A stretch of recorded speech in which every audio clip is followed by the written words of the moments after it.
mengkritisi itu menurut saya orang-orang yang masih kemampuannya masih lemah. Men mengatakan kalau putusan MK mengkonfirmasi sebagai pelemahan demokrasi. Apa-apaan ini? PDIP ini punya pengalaman, dia di oposisi selalu bikin ribet dan bikin susah siapapun yang jadi penguasa.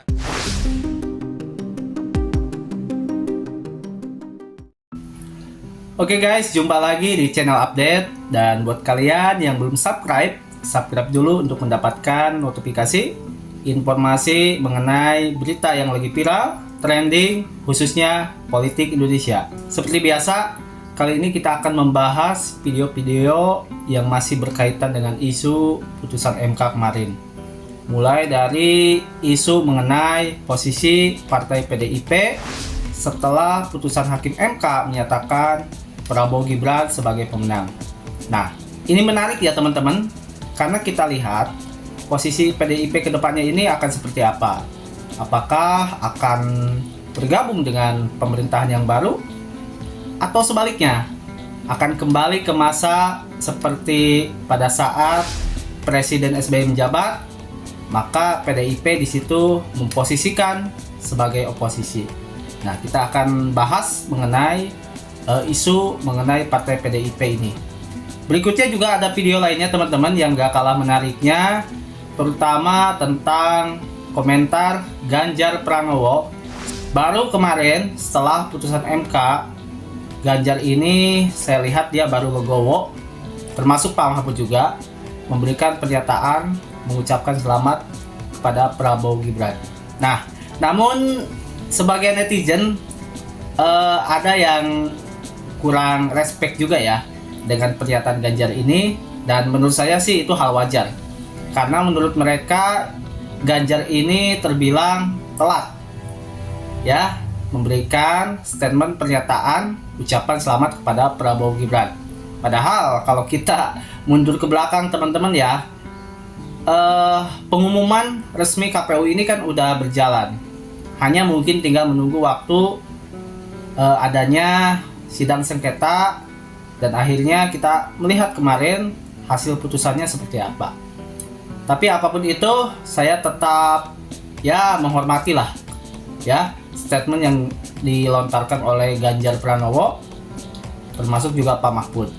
Nah, lalu bagaimana dengan Anies dan Caimin? Saya kira juga harusnya mereka juga legowo ya menerima keputusan Hakim MK ini, dan memang pada akhirnya mereka juga mengucapkan selamat kepada Prabowo Gibran. Namun ada hal yang menarik yang tentunya ini menjadi komentar seorang netizen tentang pernyataan Caimin. Mending kita langsung aja saksikan videonya seperti apa. Sekali lagi jangan lupa buat teman-teman subscribe, like, dan komen untuk mendapatkan notifikasi berita-berita yang lagi viral, trending, khususnya politik Indonesia. Selamat menyaksikan.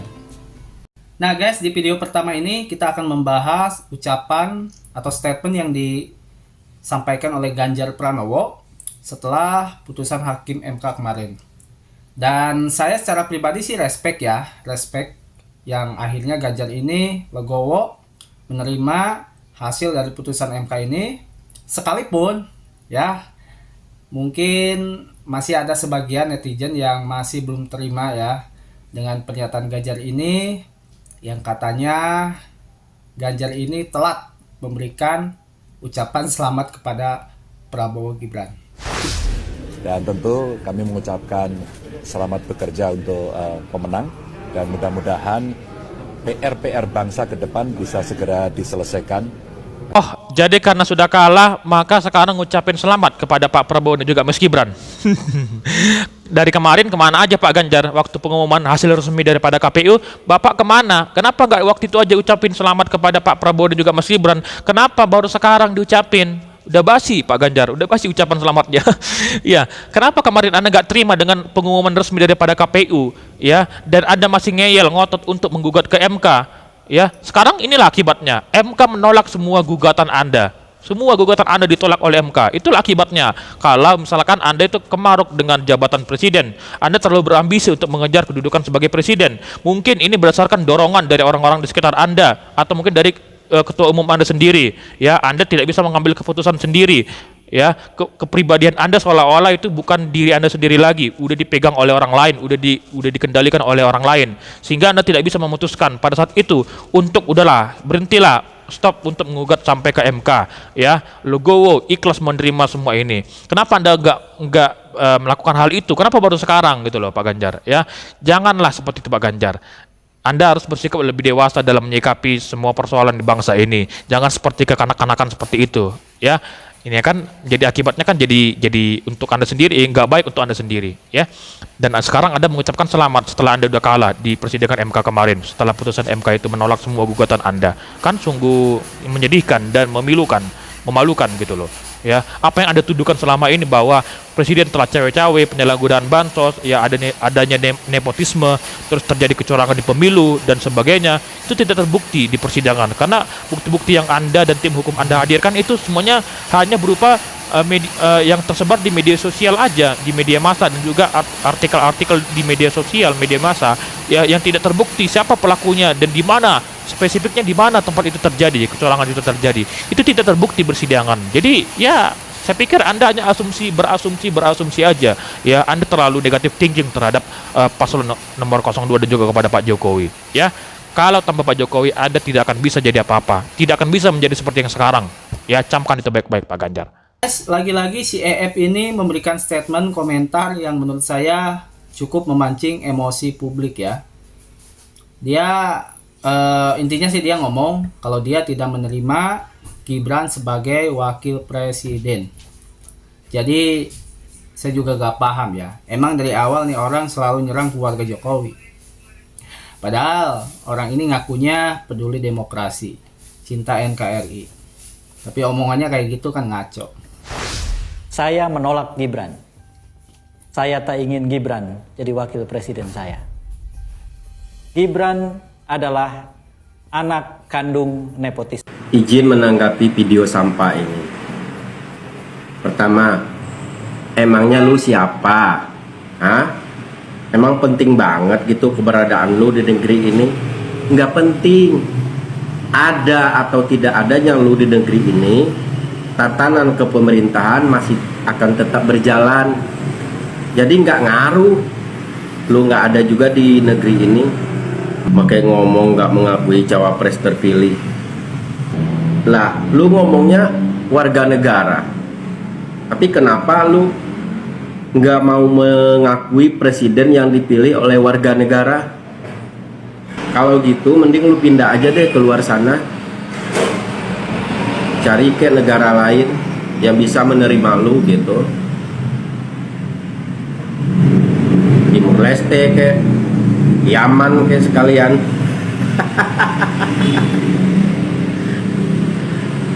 Nggak penting banget ada atau tidaknya lu di negeri ini, nggak penting. Bikin negara ini rusuh, tahu nggak, dengan pernyataan lo.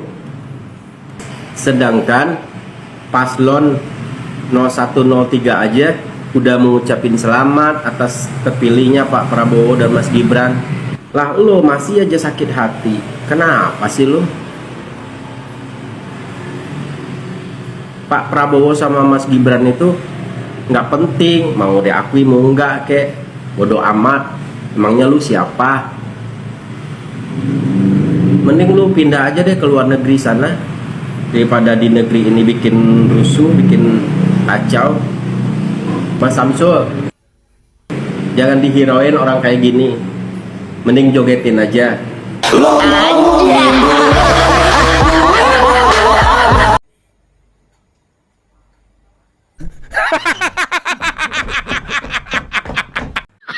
Nah guys, ini ada video menarik ya dari Caimin atas putusan MK kemarin. Katanya putusan MK ini melemahkan demokrasi. Luar biasa ya Caimin ini. Sesimpel itu kalimatnya. Kita dengarkan teman-teman ya komentar netizen mengenai pernyataan dari Caimin. Caimin mengatakan kalau putusan MK mengkonfirmasi sebagai pelemahan demokrasi. Apa-apaan ini? Coba dengarkan. Terkait hasil akhir Pilpres tahun 2024. Putusan ini sebetulnya tidak mengejutkan. Putusan hari ini mengkonfirmasi bahwa kita semua termasuk MK tak kuasa menghentikan laju pelemahan demokrasi di negeri kita tercinta. Sebagai catatan, kami sangat bangga dengan 3 hakim MK yang menyatakan dissenting opinion. Mereka adalah orang-orang yang mulia. Carimin, kalau ada penyetingan opini dari para hakim MK, coba kali ini di pilkada tahun ini sampean maju menjadi seorang calon gubernur atau wakil gubernur, akankah kamu dipilih rakyat atau malah semakin dihancurkan suaranya oleh rakyat? Jangan cuma hanya bisa berstatement penggiringan opini untuk masyarakat bertujuan untuk mengucilkan putusan MK. Alah jalah jabang bayi men. Rakyat ini sudah tahu dan menyadari dari awal kalau suaramu ini kalah telak sama suara perolehan Pak Prabowo. Setelah putusan MK bahwa gugatanmu ditolak, kamu mengatakan ini pelemahan demokrasi. Apa-apaan ini? Gimana menurutmu, Bolo? Tolong coba tulis di kolom komentar. Setujukah kalian jika Caimin maju di pilkada tahun ini? Mumet. Nah guys, berbicara masalah oposisi ya, sebegitu pentingnya oposisi di negara demokrasi seperti Indonesia ini. Nah, kenapa? Karena oposisi itu sebagai check and balance untuk kebijakan pemerintah, sekaligus juga sebagai stabilitas politik ke depannya. Nah, berbicara oposisi ya teman-teman, tentu di dalam oposisi itu sendiri dibutuhkan orang-orang yang cerdas, orang-orang yang paham tentang kebijakan-kebijakan pemerintah, orang-orang yang mempunyai legitimasi di bidangnya masing-masing. Pokoknya orang cerdas dan berani lah ya. Seperti Anda yang mengkritisi itu menurut saya orang-orang yang masih kemampuannya masih lemah. dan saya juga baru tahu ya. Dan ini penting teman-teman untuk kita simak videonya, karena ini luar biasa pokoknya. Sekaligus juga nanti kita akan lihat bagaimana antusiasme para netizen memberikan komentar untuk Fritz Alorboy ini. Dan saya juga sampai terharu teman-teman ya. Jadi kita simak videonya. Selamat siang, kembali lagi bersama dengan saya Fritz Alorboy. Kali ini saya mau kembali mengkritisi orang-orang yang mengkritisi balik kepada saya ya. Banyak yang menilai bahwa Fritz bodoh, Fritz begini begitu. Saya ketawa. Sorry bro, kamu mengatakan gue bodoh. Masa orang bodoh bisa kuliah di UGM? Masa orang bodoh bisa lulus LPDP? Masa orang bodoh bisa lulus tenaga ahli DPR RI? Masa orang bodoh bisa jadi wartawan dan pemret media? Masa orang bodoh bisa menjadi CEO atau pemilik media online? Masa orang bodoh bisa memiliki beberapa jurusan, beberapa gelar akademik? Jadi anda yang mengkritisi itu menurut saya orang-orang yang masih kemampuannya masih lemah. Yang saya dapatkan informasi orang-orang yang mungkin tamat SMP, SMA, sarjana tidak ada. Wajar kalau komentarmu remeh-temeh. Maka itu engkau memaki, memfitnah, menghina saya tidak pernah membalas satu kata. Hampir ada jutaan komentar di media sosialku. Saya tidak respon satu kata. Mengapa? Apabila saya merespon, saya sementara menurunkan kualitas dan level saya. Ini pemain nasional, bukan pemain lokal. Jadi ketika saya merespon Anda, saya ikut seperti Anda. Kemampuannya kecil, keberaniannya hanya sekelas hanya komen-komen. Tak punya kemampuan, tak punya nyali, tak punya kecerdasan. Kok mau kritik orang cerdas? Ingat, gini-gini Fritz Alorboy disegani di lingkungan atas. Betul. Jadi yang gue cari adalah bagaimana orang-orang elitis, pejabat-pejabat di negara ini, pejabat-pejabat partai politik, pejabat-pejabat capres lain sebagainya mengakui bahwa Fit Alot Boy adalah orang-orang hebat.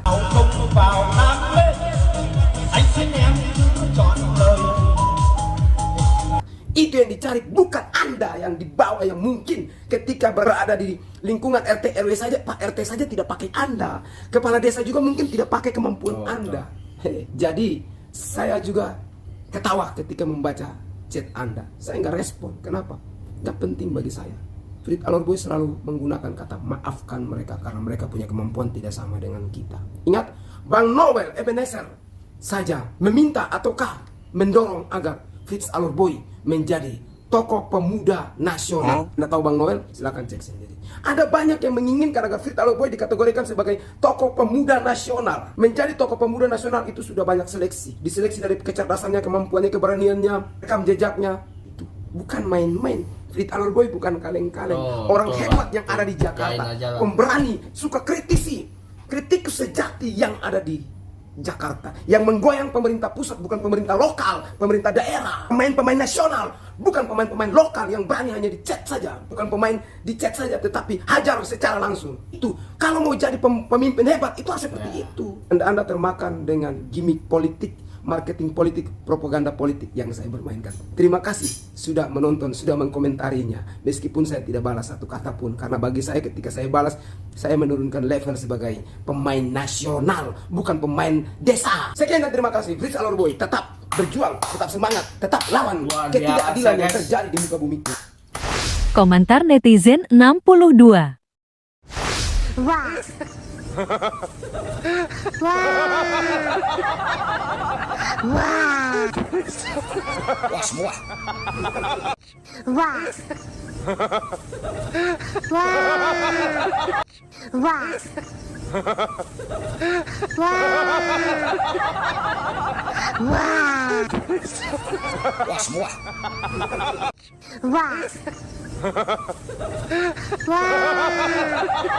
Wah.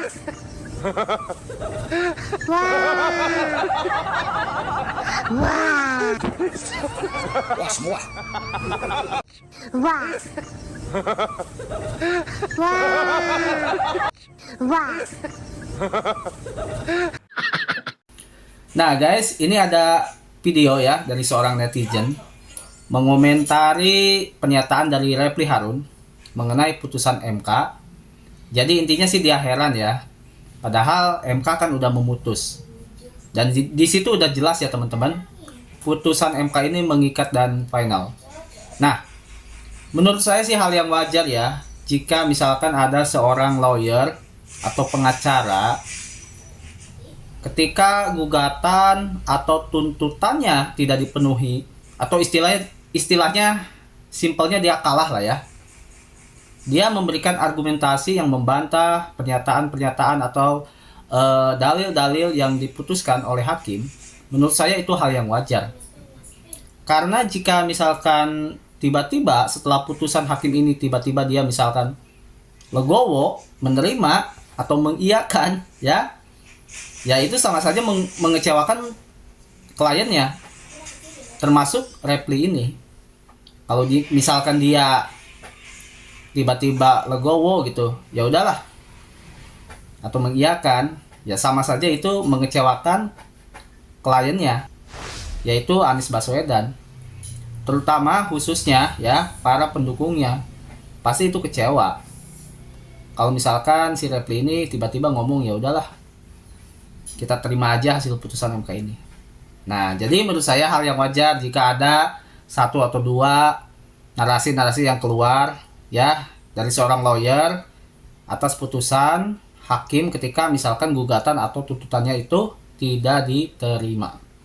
Kalau orang ini ngomong, Profesor Refli Harun ini ngomong, sekarang iyain aja deh. Ya kan, ribet orang ini, gak mau kalah dia. Sudah jelas ya, sekarang putusan MK, putusan sengketa Pilpres, ya sudah jelas MK menolak gugatan pemohon 01 maupun 03. Dengerin Refli Harun, jangan ngomong seenak jidat Anda.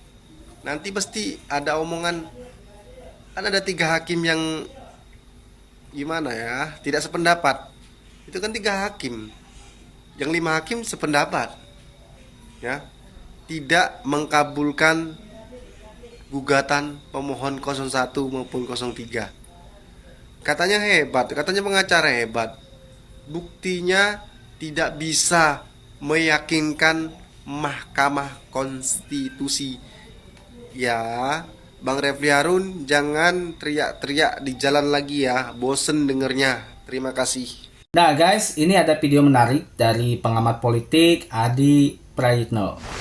Jadi Adi ini membahas tentang bagaimana langkah PDIP ini ke depannya. Apakah akan gabung dengan pemerintahan yang baru atau menjadi oposisi seperti halnya pada saat zaman Presiden SBY. Nah teman-teman, kalau menurut saya, memang saya ada baiknya sih kalau PDIP ini berada di luar sebagai check and balance, terutama untuk stabilitas pemerintahan Prabowo Gibran.